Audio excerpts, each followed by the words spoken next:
বাইতুল্লাহ শরীফের ভিতর থেকে একটা মূর্তি আনা হয়েছিল, সেটা ছিল ইব্রাহিম আলাইহিস সালাতু ওয়াস সালামের নামে তৈরি মূর্তি।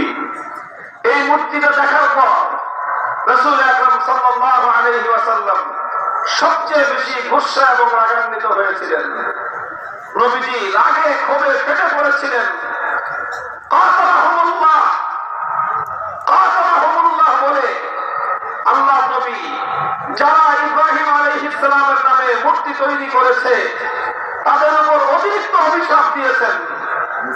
যে ইব্রাহিম আলাইহিস সালাম দুনিয়াতে আগমন করেছিলেন তার অন্যতম মিশন ছিল দুনিয়া থেকে মূর্তিকে অপসারণ করা। অথচ আজ কুলাঙ্গাররা ইব্রাহিম আলাইহিস সালামের নামে মূর্তি তৈরি করে তার জীবনের সবচেয়ে বড় আদর্শকে ভুলুণ্ঠিত করেছে। এই জন্য নবীজি তাদের উপর ক্ষোভ প্রকাশ করেছেন, রাগ প্রকাশ করেছেন, তাদের উপর অভিসম্পাদ দিয়েছেন।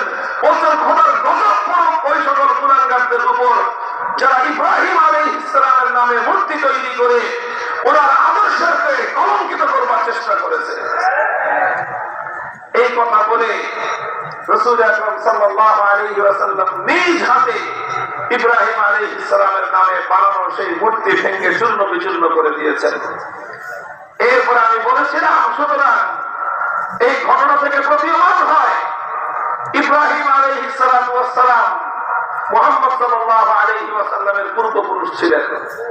মুহাম্মদ সাল্লাল্লাহু আলাইহি ওয়াসাল্লাম হযরত ইব্রাহিম আলাইহিস সালামের বংশ পরম্পরায় তার অধস্তন পুরুষ, তার সন্তান ইব্রাহিম আলাইহিস সালাম হলেন আমাদের নবী মুহাম্মদ সাল্লাল্লাহু আলাইহি ওয়াসাল্লামের পিতা।